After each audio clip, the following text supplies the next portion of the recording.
It's okay? You can begin. I hope you can hear me, Bobby. You can. Yes, Maharaj. Thank you so much. Thank you. Good morning.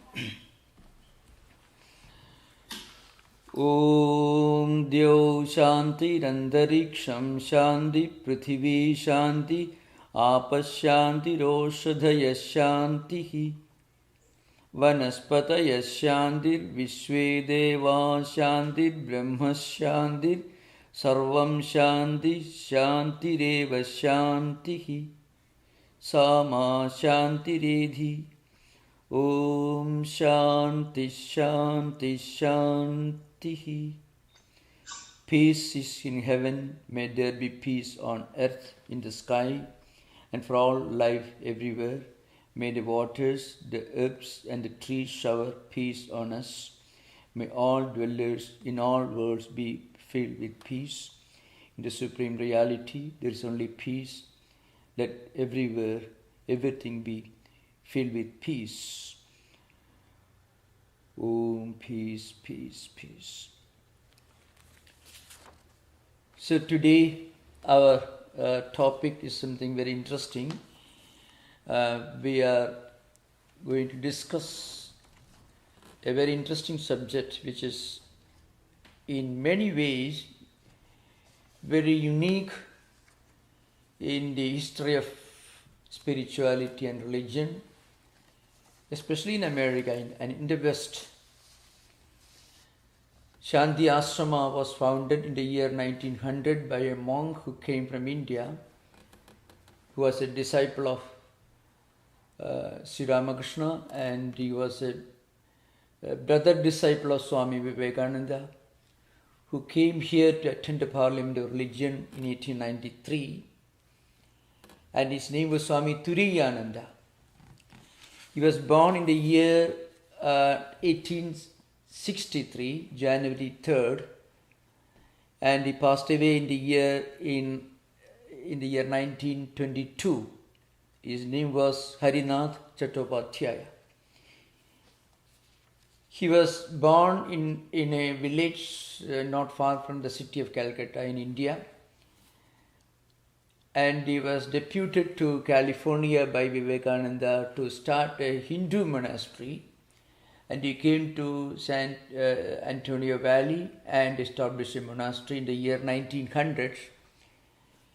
It's a very interesting story, very fascinating and very inspiring, and also it gives you a peep into the spiritual landscape of America in 1900s, and perhaps those who are sincere aspirants of spirituality can look back to those days with a sense of nostalgia. I mean, there was a time when America had its own glorious times when you could appreciate this monasticism, which is, of course, which we know is a bit strange to the Protestant culture, which was the dominating denomination in the United States.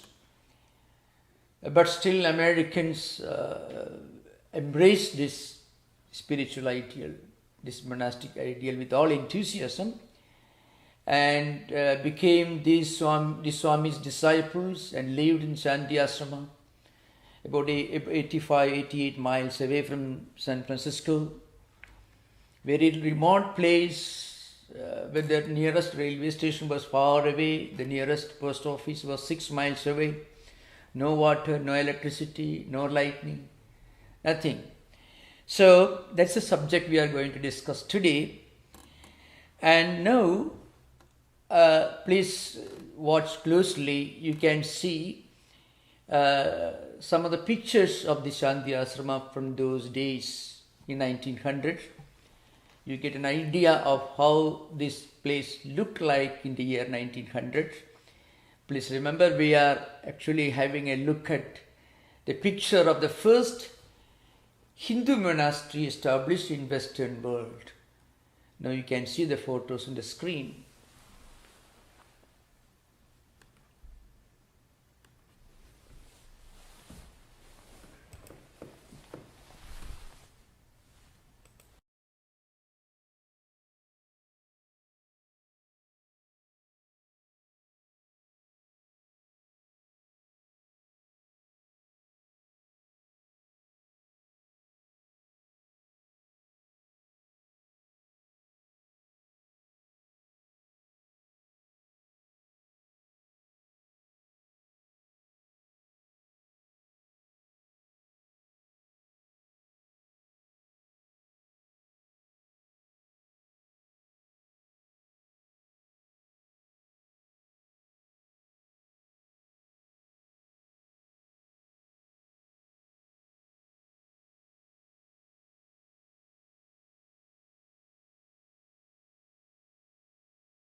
So thank you for watching those photos.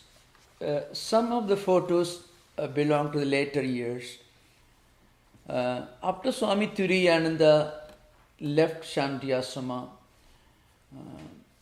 sometime in 1902, Swami Tattwamayananda ji came in the year 1903, the beginning of the year, that means in January, and later he was the one who looked after this monastery, and you can see some of the photos of Swami Tattwamayananda also, who was the founder of the one who built the first Hindu temple in the West, that is the San Francisco Hindu temple that still stands in Filbert and Webster.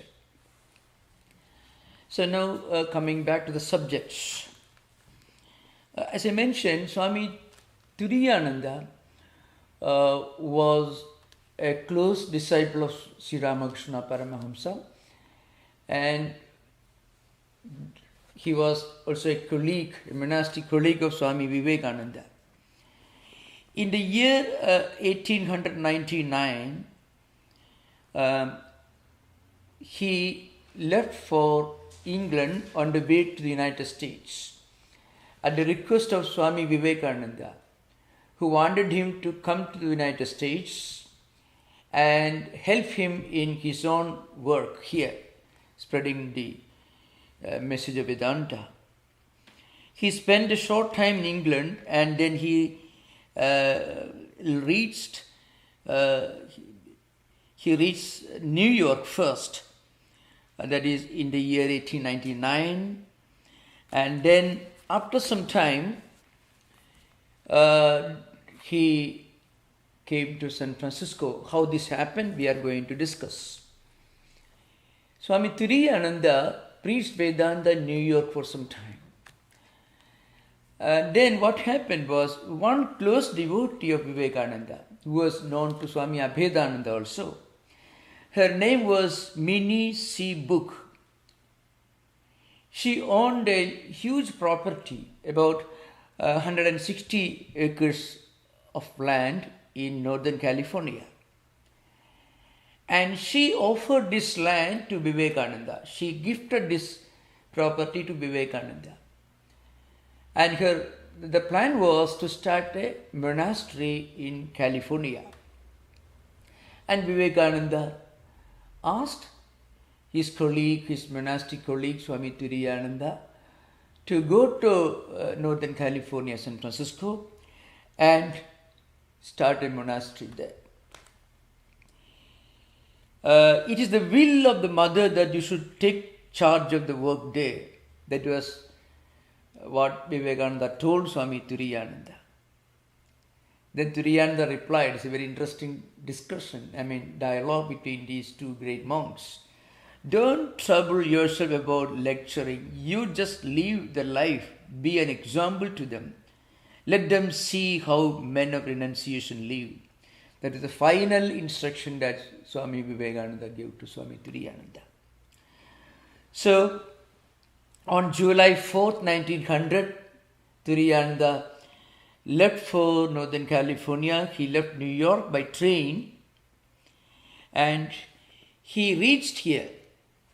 And before he reached here, Swami Vivekananda had already introduced Tattwamayananda to the devotees in California.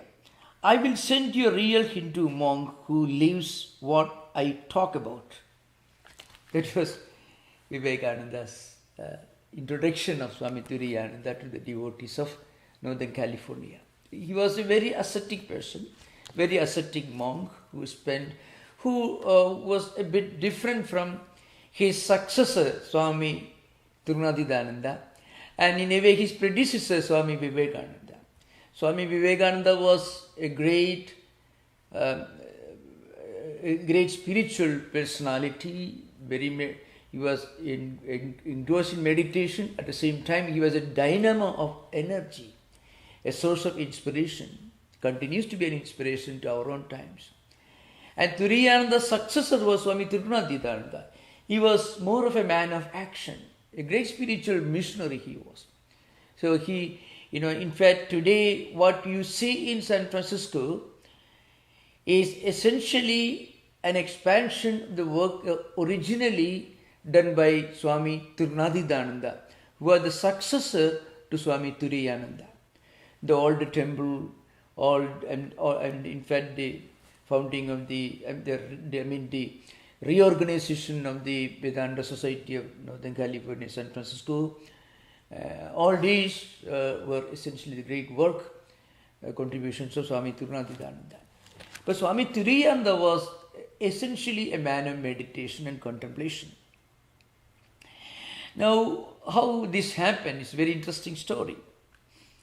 When Turiyananda came here, he could inspire many American devotees, and mind you, a good number of them were ladies, very spirited, very aspiring, very sincere devotees.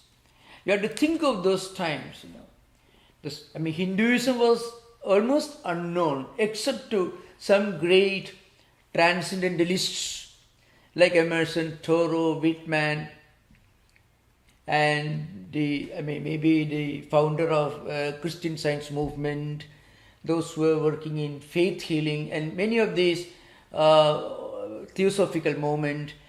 Many of these great Americans who were associated with the transcendentalism, the transcendentalist movement, and then there were some professors who were inspired by the writings of Schopenhauer, Charles Wilkins, and many other European thinkers. Then there were, the founder of Christian Science movement. They were all were familiar with the teachings of Bhagavad Gita or Upanishads. But in California, which is far away from the place where things were happening in the United States at that time, it was far away from the center of American culture. It was still part of the, maybe not exactly, but almost like the Wild West, mind you, an extension of the Wild West. There were great men and women who were enthusiastic supporters and aspirants of spirituality, but still the kind of intellectual vigor that New York or Boston or Chicago had was not present in California. But still, a good number of Californians, and many of them ladies, followed the Swami to this isolated remote corner of California state and went there and supported him with great enthusiasm and helped him to start this monastery. So there is an interesting discussion, a dialogue between the Swami, that is Swami Turiyananda, and these American ladies, the American men and women who accompanied him to Shanti Ashrama. You have to remember, the place even now is somewhat isolated. There is no electricity, there is no water. And in 1900, what might have been the situation? The nearest railway station was more than 55-60 miles away. The nearest post office about 8 miles away. The nearest, maybe the nearest inhabitant was several miles away. So that was the situation. Still they followed Swami Turiyananda. After reaching there, seeing the condition of the place, the landscape, the huge grassland with mountains around, small hills, not mountains, hills around, totally isolated, he was really shocked. And then Swami Turiyananda, he complained to Divine Mother, the Holy Mother, whose blessings he had received before starting for the United States. He prayed, "Mother, what have you done? What do you mean by this? These people will die. No shelter, no water. What shall they do?" Agnes Stanley, she was a lady, one of the American ladies who had accompanied him, said to him, Swami, why are you dejected? Have you lost faith in her? It's a capital letter H. The American lady answers, tell Swami Turiyananda, why are you dejected? Why are you depressed? Have you lost faith in the Divine Mother? You have less faith than even baby. Baby was the Ida answer. Having said this, she emptied her purse in his lap. Whatever money she had brought, she emptied in his lap. Swami Turiyananda now caught a glimpse of the enterprising American mind. And later, in Swami Rudrajananda, who wrote a biography of Swami Turiyananda, says these ladies were women of hard stuff, sterner stuff. So these students came from old pioneer stock and were not about to be cowed by hardships. They were the people whose parents must have left their homes in the east, may have followed the Oregon Trail, reached the Wild West, fighting with buffaloes, facing hardships, poverty and starvation, and then developed the places where they went and settled. So they were very tough people. So maybe that's a real meaning of the American toughness, not the physical bravado, but that vigor of the mind, the idealism and self-confidence.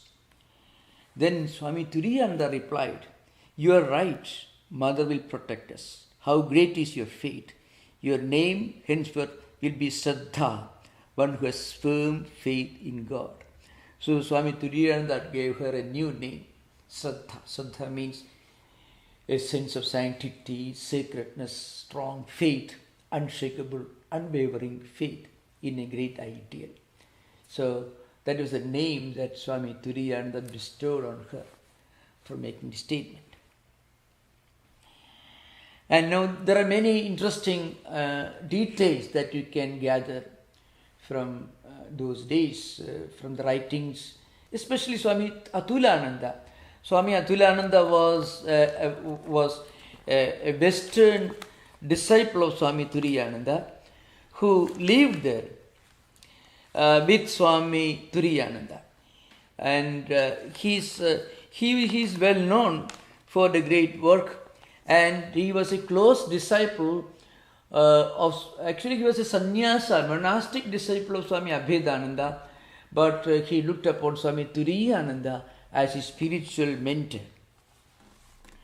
So, Swami Atulananda has written extensively about this, that of course we can discuss on another occasion. Now, there are many interesting things. In one of their writings, they say, Swami Turiyananda introduced a prayer before taking food. After supper, they gathered around a campfire and the Swami chanted. While taking food, there was a prayer, and then after food, they used to gather around a campfire and they used to chant some Sanskrit texts. We meditate on the adorable and effulgent light of Brahman who has produced this universe. May he enlighten our understanding. Now, what strikes you, or strikes me, all of us, is the enthusiasm with which they followed this Swami, who was a total stranger, who represented an entirely different, a totally different religious tradition, spiritual tradition, and followed him and obeyed his instructions, even in the matter of eating food, going to sleep, getting up, daily meditation in the morning, in the afternoon and evening. So there's something very interesting. That's why I use the word that is a unique monastic experiment on American soil. Now, when we talk about the Hindu monastery, when you talk about Shanti Ashrama as the first Hindu monastery. We should not get away with the impression that Swami Tattwayananda was introducing a new religion, asking people to convert to that particular religious tradition. Nothing of the kind. In fact, all these Americans, almost all of them were very pious Protestant Christians, very sincere, God-fearing Christians. But when they listened to Swami Tattwayananda, especially the hymns that he used to chant and the hymns that he used to recite before meal, after meal, and before meditation and after meditation, they could connect with their own natural spiritual aspiration and could find in those verses their own spiritual roots.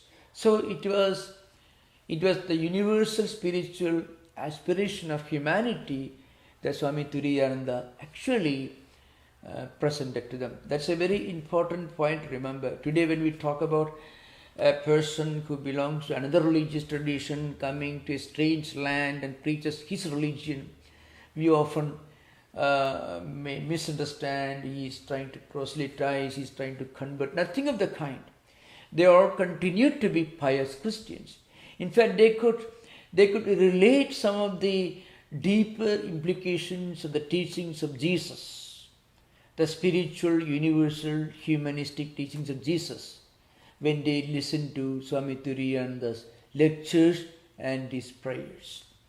So you can find all these ideas mentioned by Swami Tattwamananda in his own writings that we discuss on another occasion. I'm going to say a few things about Swami Tattwamananda and how Swami Tattwamananda followed Swami Tattwayananda in India to a religious fair, a religious festival. That was what we will discuss. And then, although there was an informal daily routine in the ashrama, one day someone suggested that formal rules be set. Swami Tattwayananda did not agree with that. He said, "Why do you want rules? Is not everything going on nicely and orderly without formal rules?" Rules are necessary, of course, no doubt. But rules are meant to take us to a higher realm where we automatically, instinctively follow those rules and regulations without a formal constitution or manual of regulations. So that's what Tattwayananda was telling. So when we practice spirituality, we automatically elevate ourselves to a realm where we don't violate the fundamental spiritual rules. Why should we make rules of our own? Let there be freedom, but no license. That is Mother's way of ruling. In Shanti Ashrama, Tattwayananda's main focus was to build his students' characters according to the Vedantic way. He told them, "Be yourself and be strong. Realization is only for the strong, the pure, and the upright. Remember that you are Atman. Swamiji has taught you that every soul is potentially divine. Realize your divinity, and then you will realize that all souls are divine. Remove the cloud of ignorance, and the Atman will reveal itself in your heart." Essentially, these are all teachings of the Upanishads that Swami Tattwayananda translated into very simple, intelligible English. After teaching Vedanta for 3 years in the West, Swami Tattwayananda's health broke down, almost 3 years, due to excessive austerity.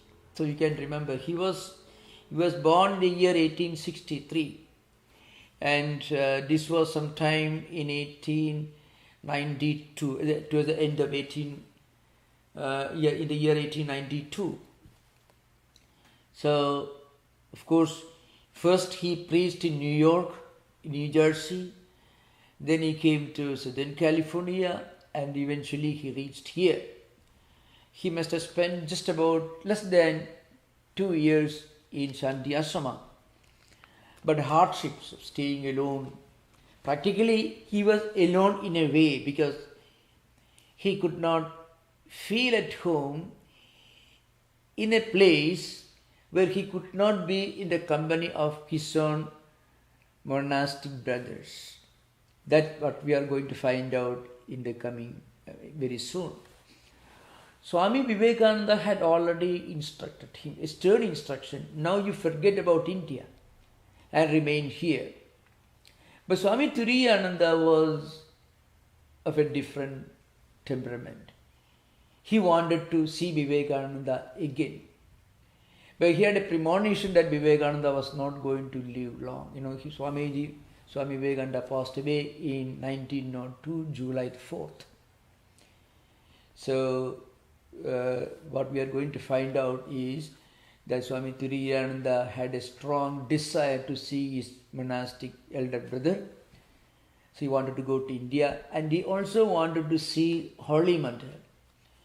But we are going to find out that Holy Mother herself gave him a vision in which she told Tattwamayananda, don't come back to India right now, stay in Shanti Ashrama, and you will find this place is going to flourish. It will be full of monastery buildings, full of spiritual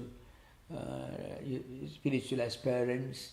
But Swami Tattwamayananda could not resist his desire to go back and see Vivekananda. His plan was not to return to India for good. His plan was to go and see Vivekananda before Swamiji passed away, and then return to California. That was his original plan. So after teaching Vedanta for 3 years in the West, his health broke down. He decided to return to India for some time. In addition, Vivekananda also wanted to see him.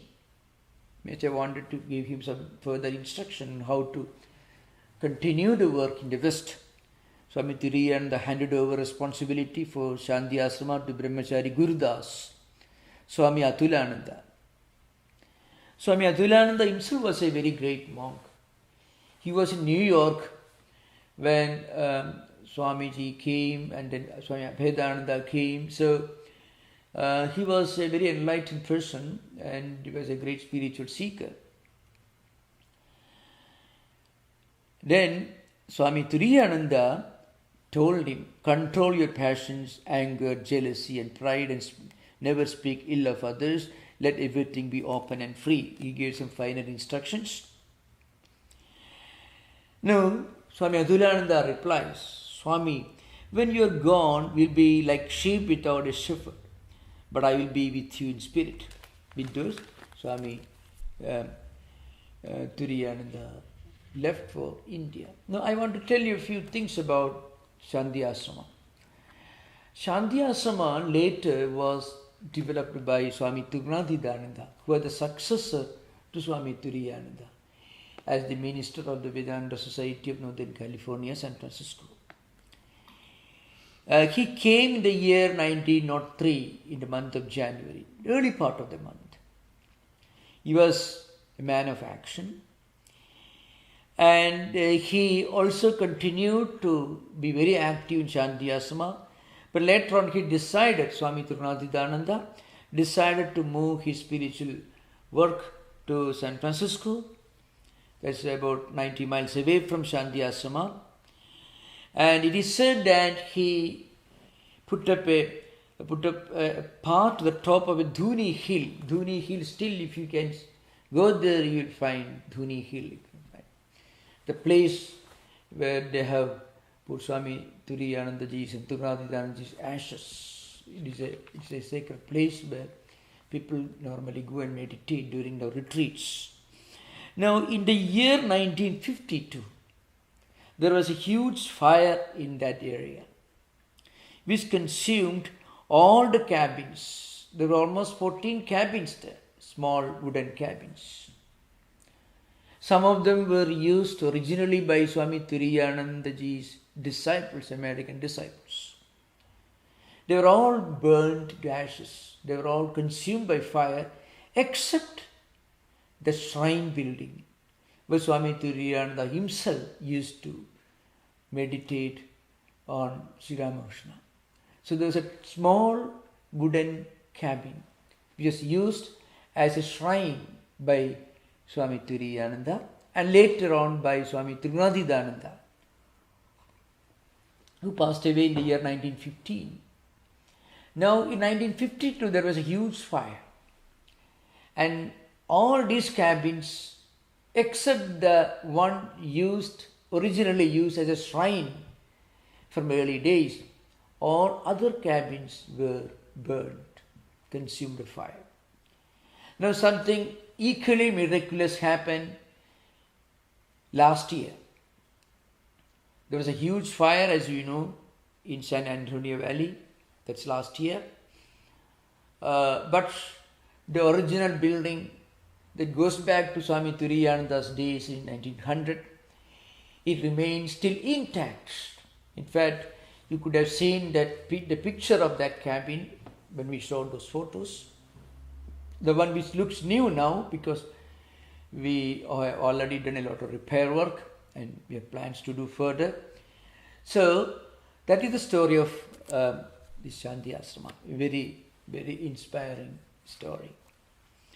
Now I am going to read something from the writings of Swami Tattwamayananda.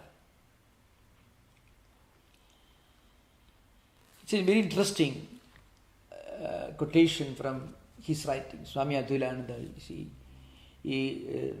his articles. One evening, just after dusk, when I entered the little cabin where we sat together, the Swami told me of a vision he had.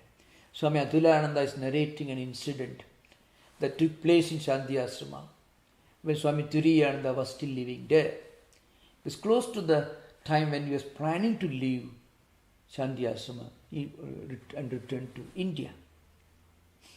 The Divine Mother had come to him and asked him to remain in the ashrama. So, Swami Tattwamayananda told him that the Divine Mother had asked him, come in a vision, and asked him to remain in Shanti Ashrama. But he had refused.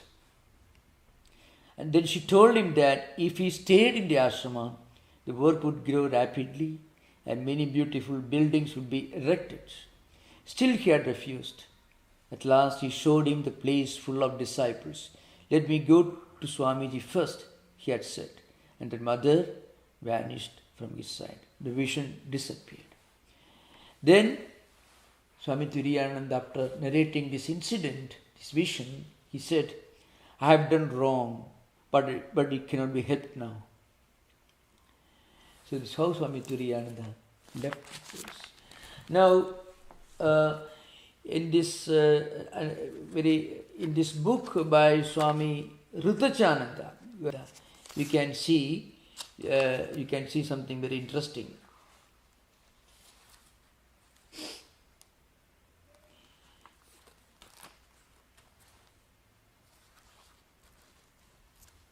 The Swami's last stay at the ashrama is being touchingly described by Gurudas, Swami Tattwamayananda. Gurudas was the name by which he was known. Swami Tattwamayananda had been in the Shanti Ashrama about a year and about 8 months. The mental strain of the constant teaching and the training of many disciples of different temperaments and strong preconceived ideas had been great. His health broke down. It became evident that he needed a change. On more than one occasion, the Swami had expressed his ardent desire to see his beloved brother, Swami Vivekananda. And then he is leaving Shanti Ashrama. He began to chant. The last day he began to chant, Om, Om, Om. And he gave some instructions to Swami Tattwamayananda. Swami Tattwamayananda left Shanti Ashrama sometime around the end of 1902, in the month of May, and set sail for India from San Francisco on June the 3rd. His stay in the United States had been for 2 years and 9 months. Of this, he had spent about 18 months in Shanti Ashrama. So that is his story. It's a very, very interesting story. Now, about the vision, there are many interpretations. A great man's presence and his spiritual austerities can change the destiny of families, individuals, and places. It's already mentioned in some of the scriptures and also in the Buddhist teachings.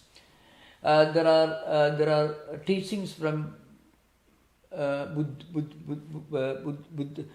Buddhist literature. The Buddha exhorts his disciples to do certain things and says that if you do these things, it will reverse your karmic cycles, as they call it. You are destined to go through an experience. Those experiences, what we call the consequences of your own actions, karmic cycles, I may call in modern times, can be reversed by spiritual austerities. This could, whatever good things you do can have an impact, a positive impact on the places where you are living, and the people among whom you are living, if it is in family or society or whatever it is. That's an interesting aspect of Turiyanandaji's last days in Shanti Ashrama. Now, I'm going to read from an article by Swami Tattwamayananda. It was published in Global Vedanta long ago, and it was originally published in Vedanta in the West and later in Global Vedanta. It's about the story of how Swami Tattwamayananda followed Swami Turiyananda on a pilgrimage to Kurukshetra. That's a holy place where Lord Krishna he preached his Gita to his disciple Arjuna. Although the solar eclipse of 1907 was still a few days off, Kurukshetra was already crowded with 50,000 pilgrims from all over India. When Swami Turiyananda and I alighted from a packed train that halted at the little railway station. So this is a story how Swami Turiyananda and Swami Tattwamayananda together went to Kurukshetra. That's a holy spot associated with the teachings of Bhagavad Gita, where Lord Krishna taught Arjuna the teachings of the Bhagavad Gita. So on reaching New Delhi, the capital of today's India, it's about 60 miles, 55-60 miles away from Delhi. They took a train and reached that holy place and alighted from the train at a small, tiny railway station. And then they somehow, the place was crowded, more than 50,000 people. There was no room, no place to stay. But somehow they managed to get a little place in one of the tents that were erected for the pilgrims. Presently, a woman approached us and with palms folded against her breast, means folding her palms, asked whether we had supper. We had supper. When the Swami answered that we had not had any food, she hastily retreated, and from her own camp she brought milk, chapatis, vegetable curry, etc. This is an interesting story. They had not got a place to stay, but somehow they managed to enter a tent and sit there for some time. There was not enough place anywhere. Then a stranger approached both the Swamis and asked whether they had already had their food. They said they had not had their food. And then she brought food, milk, bread and other things and offered. Then they came out. Both of them just lay down on open ground. And after some time it began to rain. They looked for shelter somewhere. They found all the tents were crowded. Somehow Turiyananda managed, both of them managed together to enter a place. And when these pilgrims found this Swami is coming to take shelter in a crowded place where there was no place, no room for anyone, accompanied by a stranger who was a total stranger, Swami Tattwamayananda, who was a European, who born in America, of course. And when they found this European coming in ochre clothes, in the cloth of a Hindu monk, they felt this man must be a holy person because he has come a totally strange land a total stranger. He had the blessings of God. That's why he could come here to this holy spot, come here as a pilgrim. Immediately they made place for both of them and made all arrangements. And another person who was in charge of the tent came to them and asked both of them to be his guests. And they were both looked after by this manager of the tent. So many interesting stories you find associated with Swami Tattwamayananda and also Swami Turiyananda. Some of the instructions that Swami Tattwamayananda used to repeatedly give to his disciples are narrated in this book, Swami Tattwamayananda, written by Swami Tattwamayananda. There is a chapter on Shanti Ashrama. There you find sincerity is the backbone of spirituality. One should practice it in one's own actions and thoughts. There should be no disagreement between what one feels and what one says. At the same time, one should not be cruel or unkind when one adheres to truth. Make your heart and tongue one, but truthfulness and kindness must go together. Say what is kind, but not what is untrue. Say what is true, but not what is unkind. So we should not say something because it is true, but it could hurt the other person. We should not do that. What we speak should not be unkind and should not be untrue. But an unkind truth need not be uttered when there is no need for it. When its only consequence will be that it will hurt the other person. So that's very interesting. Many such instructions you find in Turiyananda's writings. But with them it was the Hindu proverb that sadhu's anger is like marks on water appearing and disappearing. There were also occasions when Swami Turiyananda showed annoyance. So another interesting thing. Swami Turiyananda was a very stern disciplinarian. So naturally his goal was to train these spiritual seekers to become sincere spiritual aspirants. We have to remember again and again, especially in modern times, Swami Turiyananda was not a Hindu missionary. He was a spiritual missionary. So the disciples of Swami Turiyananda and later of course the disciples of Swami Tattwamayananda again and again narrated their own inner experience when they listened to their teachings, the teachings of their gurus, Turiyananda, Swami Tattwamayananda. When they listened to their teachings, they could connect with some of the deeper implications of the spiritual meaning of the implications of the teachings of their own religious traditions. That is something very important to remember. So when we read the lives of Swami Turiyananda, Tattwamayananda, we should not get away with the impression that they were just missionaries here who came here to spread Hinduism. It is just the opposite of it. Just the contrary. What they taught was about the universal spiritual aspirations of humanity. And the whole world can listen to them without changing their views about their own religious traditions. Rather, they'll be going deeper into the essence of their own religious traditions. This is something very unique and very universal. This is something very common in the writings of the great spiritual adherents, spiritual aspirants who were inspired by these great Swamis who came from India to teach universal spirituality here. Now we can have interaction maybe for about 10-15 minutes. It's for you to decide. May conclude with a very interesting writing that I remembered long back. I read one of my favorite books on American literature, Henry David Thoreau's Walden. In Walden there is a very interesting paragraph which could be the best way of concluding this talk. Something very interesting.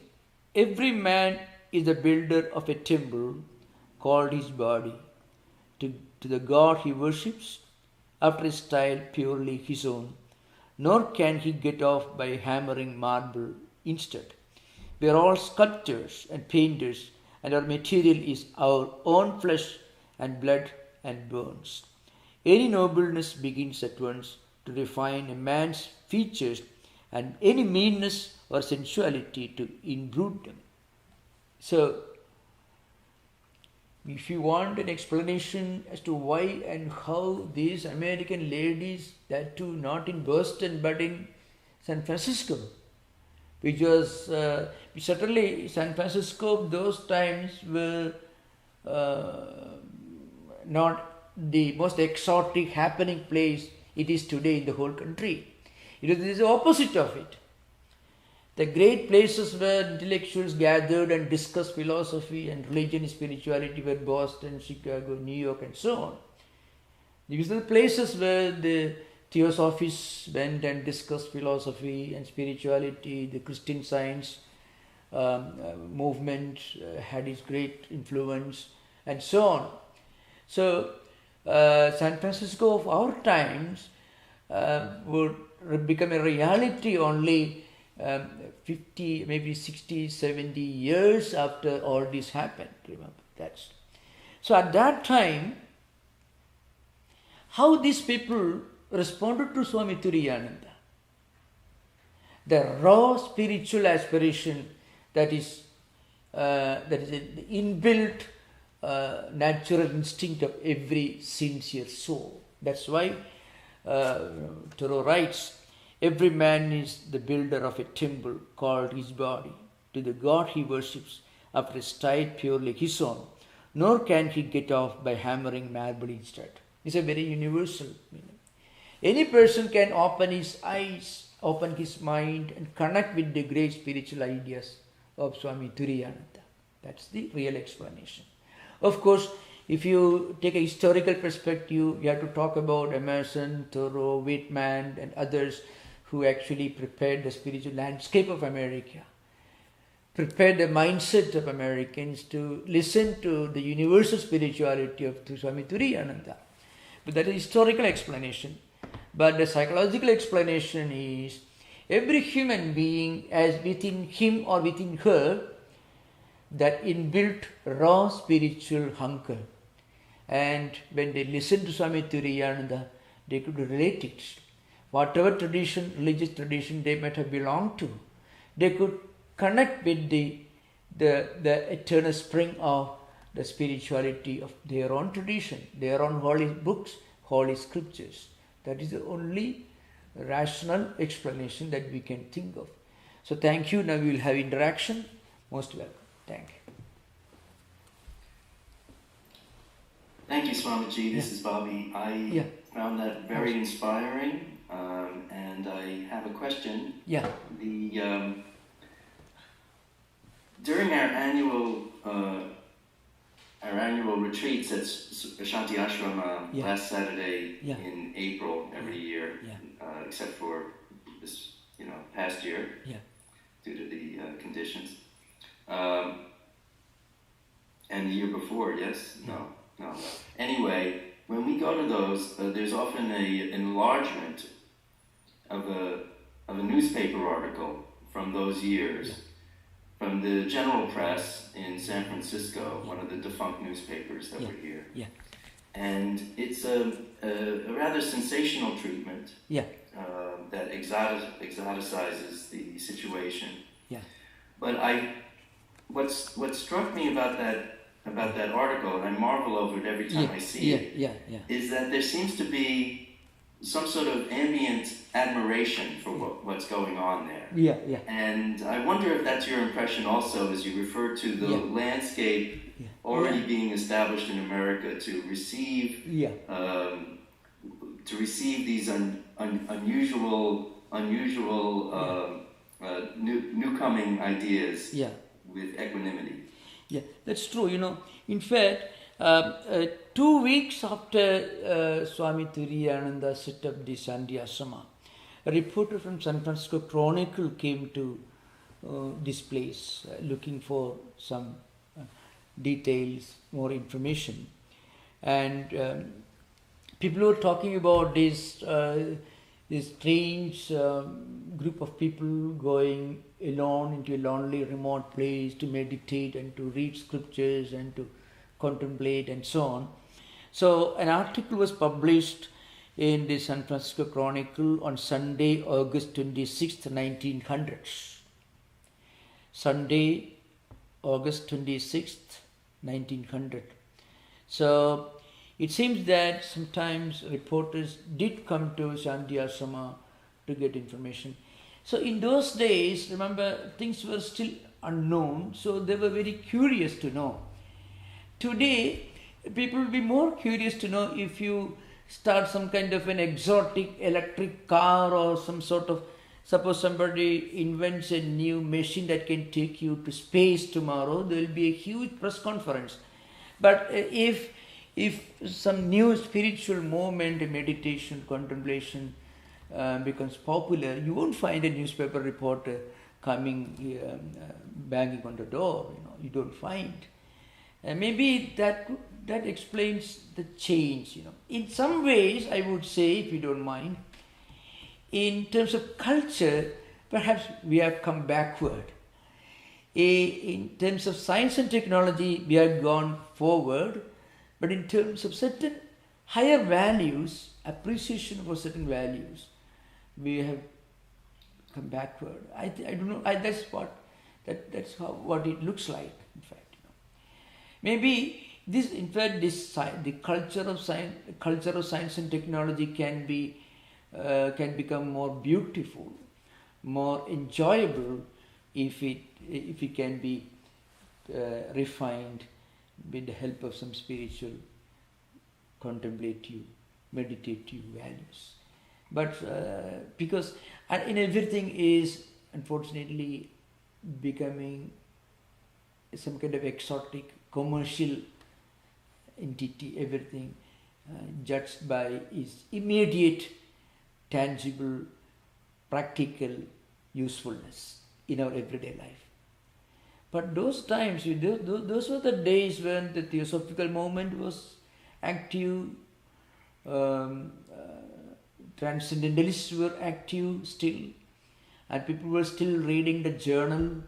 They were still reading the writings of Whitman, Thoreau, and Emerson.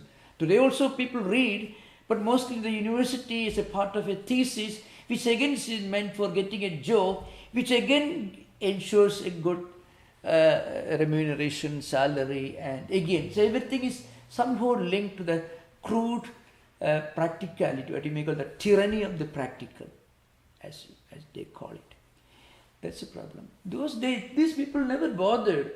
They must have locked their apartments, their houses, must have packed a few things in this bullock cart or maybe in horse carriages, and traveled all the way to this remote hilly place to live in a way they don't know, without any facility.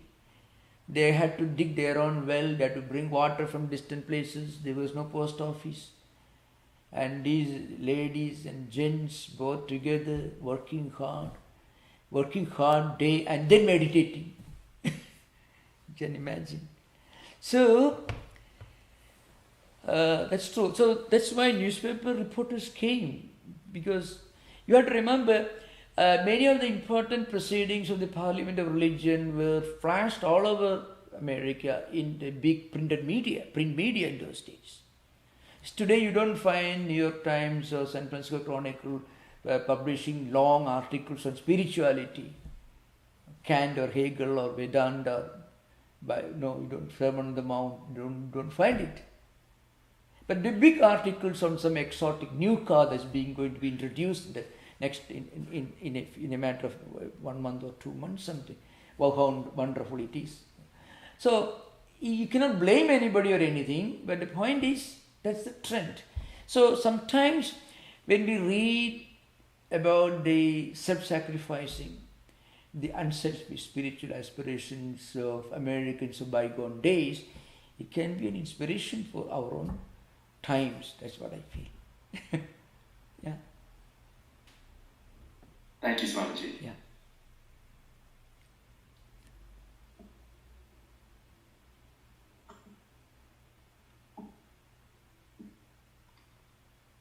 Swamiji, Please. good morning. Yeah. I had a question about Brahma Muhurta, and Question about? in Brahma Muhurta, Brahma waking up before sunset. Brahma Muhurta. Okay, please. Yeah. Yeah. Yeah. Do you suppose that was a part of the teaching as they went to the mountains and they meditated in the morning, afternoon, and evening? Yeah. And that's really important to the rishis of Vedanta. I was wondering what you had to say about that. No, you are right. Brahma Muhurta, actually it is junction between day and night, when nature itself becomes calm and quiet and serene. Junction, it's called Sandhya, means junction. When night, when the transition from night to day and the transition from day to night, the evening and morning. So Brahma Muhurta can be slightly different depending upon the time of sunset. But roughly speaking, what it implies is the fact that nature becomes serene, calm and quiet and peaceful during that time. So when we meditate, when we contemplate, or when you study something that's important for us, at that time when we do that, what happens?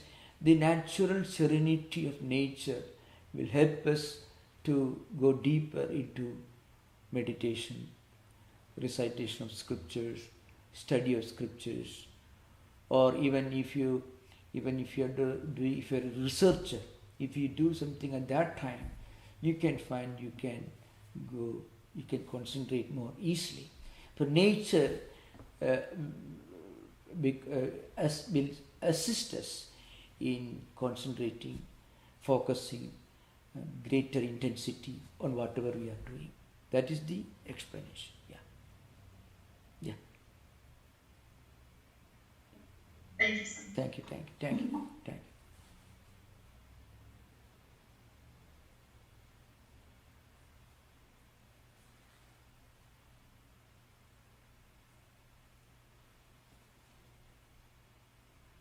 It's a very interesting story. It's not so well known, unfortunately, because we cannot publish the place. Then it will become a place for picnickers and conservationists will come and they will make party, because so far away we have not easy access to the place.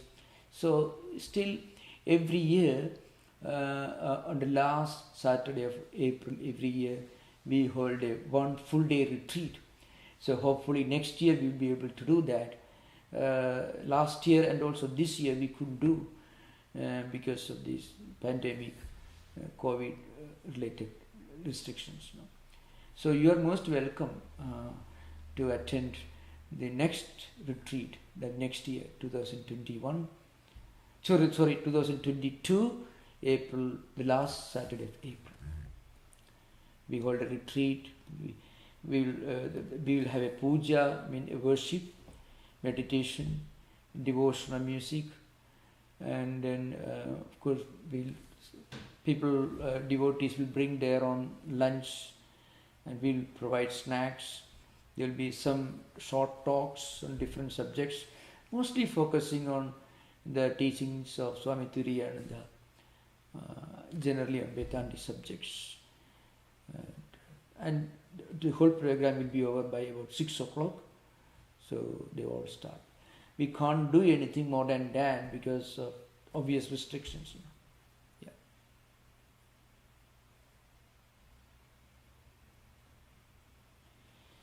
So thank you so much for the questions, especially. Okay.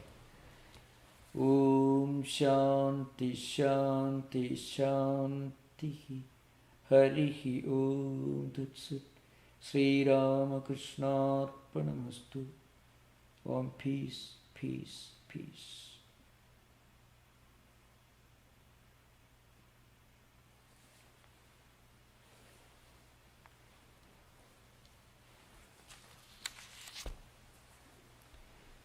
Thank you, Maharaj. Thank you, everyone. Thank Now, Maharaj. you. Thank you.